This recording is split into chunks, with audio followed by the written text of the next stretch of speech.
ஸ்ரீ மகாகுரப்யோ நமஹ. ஹரிஹ ஓம். சதாசிவசமாரம்பாம் சங்கராச்சார்ய மத்யமாம் அஸ்மதாச்சார்ய பர்யந்தாம் வந்தே குரு பரம்பராம். GeM TV நண்பர்களுக்கு எனது வணக்கங்கள். இன்றைய நாள் அனைவருக்கும் இனிய நாளாக அமைய எல்லாம் வல்ல இறைவனை வேண்டி இன்றைய மதமும் நம் மதமே நிகழ்ச்சிக்கு செல்வோம். இன்னைக்கு நம்ம ஸ்ரீமத் பகவத்கீதையிலிருந்து ஒரு ஸ்லோகத்தை விரிவான விளக்கத்துடன் பார்ப்போம். யம் லப்த்வா சாபரம் லாபம் மன்யதே நாதிகம் ததஹ யஸ்மின் ஸ்திதேன துக்கேன குருணாபி விசால்யதே.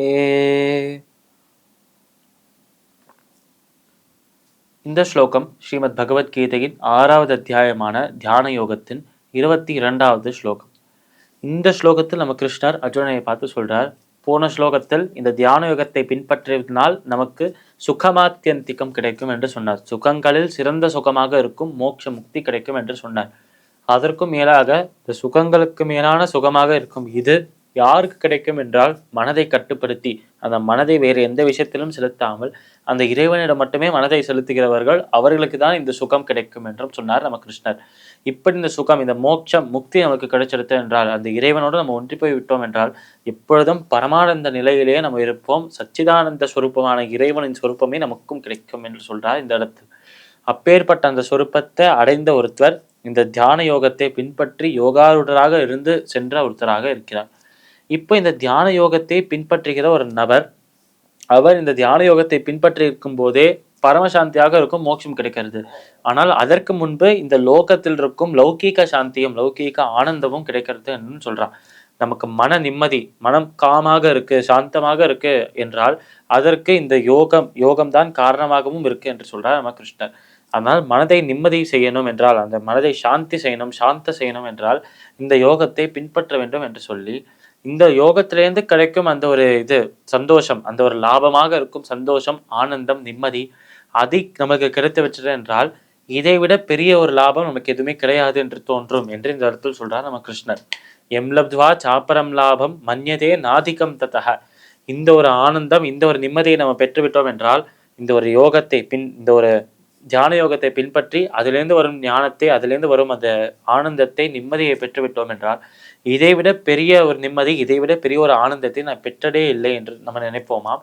அப்படி ஒரு நினைப்பு வரத்துக்கான காரணம், இந்த ஒரு தியான யோகத்திலிருந்து வரும் நிம்மதியும் ஆனந்தமும் ஈடு இணையற்றது என்றுதான் சொல்ல வேண்டும். ஆனால் எம்லத்வா சாப்பரே லாபம் சாப்பரம் லாபம் மன்யதே நாதிகம் ததஹ. இப்படி இருக்கும் இந்த ஒரு நிலையில இருக்கும் போது யஸ்மின் ஸ்திதே துக்கேன குருணாபி விசால்யதே. இப்ப இந்த ஒரு நிலையில இருக்கும்போது எப்பேற்பட்ட பெரிய ஒரு துன்பம் வந்தாலும், இப்ப எவ்வளவு பெரிய துன்பம் வந்தாலும் அது நம்மளை அசைக்கவே முடியாது. எப்படி இந்த யோகியின் நிலை சொல்லும் போது, உதாரணமாக யோகியின் நிலையை சொல்லும் போது, ஒரு காற்றில்லாத இடத்தில் ஒரு விளக்கை வைத்தால் எப்படி அசையாமல், ஆடாமல் அசையாமல் இருக்குமோ, அது போலவே ஒரு நிலையான ஸ்ரத்தையோடு, ஒரு நிலையான பக்தியோடு, ஒரு நிலையான மனதோடு அந்த இறைவனை மட்டுமே தியானித்துக் கொண்டிருக்கும் ஒருவர், அவரை எவ்வளவு பெரிய துக்கம், எவ்வளவு பெரிய கவலை, எவ்வளவு பெரிய கஷ்டம் வந்தாலும் ஒரு துளி கூட அவரை கஷ்டப்படுத்தாது. அவருக்கு துக்கம் என்பது இருக்கவே இருக்காது. எப்பொழுதும் சதாசர்வ காலமும் ஆனந்த சுரூபியாகவே அவர் இருக்கிறார் என்று சொல்றார் நம்மளோட கிருஷ்ணர். பகவத்கீதையின் 6வது அத்தியாயமான தியான யோகத்தின் 22வது ஸ்லோகத்திற்குண்டான விளக்கம் இதுவே. நம்ம கிருஷ்ணர் இந்த இடத்தில் நமக்கு நிம்மதி கிடைக்கணும், இந்த உலகில் நிம்மதி, இந்த உலகில் சாந்தி, உலகில் ஆனந்தம் கிடைக்கணும் என்றால் அதற்கும் தியான யோகத்தை சொல்றார் இந்த இடத்தில். அப்பேற்பட்ட அந்த தியான யோகத்தை பின்பற்றினோம் என்றால் லௌகீகமாக இந்த உலகத்திலும் நமக்கு நிம்மதி, சாந்தி, இந்த மன நிம்மதி கிடைக்கும், மனம் அலைப்பாயாமல் இருக்கும். இப்படி மன நிம்மதி கிடைத்து விட்டது என்றால் நம்ம செய்யும் எல்லா செயல்லையுமே சரியான ஒரு நோக்கத்தோடு நம்ம எல்லாத்தையுமே செய்வோம். அதனால நம்ம ஆட்டோமேட்டிக்கா மன நிம்மதி இருந்தது என்றால் மனது கிளியராக இருக்கும், தெளிவாக இருக்கும். இப்படி தெளிவான மனதோடு செய்யும் எந்த ஒரு விஷயமா இருந்தாலும் அது வெற்றியிலே சென்று அடையும் என்று சொல்லலாம். அதனால் இந்த ஒரு தியான யோகத்தை பின்பற்றுவதனால் நமக்கு நிம்மதியும் கிடைக்கிறது, ஆனந்தமும் கிடைக்கிறது, எந்த செயலை செய்தாலும் அதில் வெற்றியும் கிடைக்கிறது.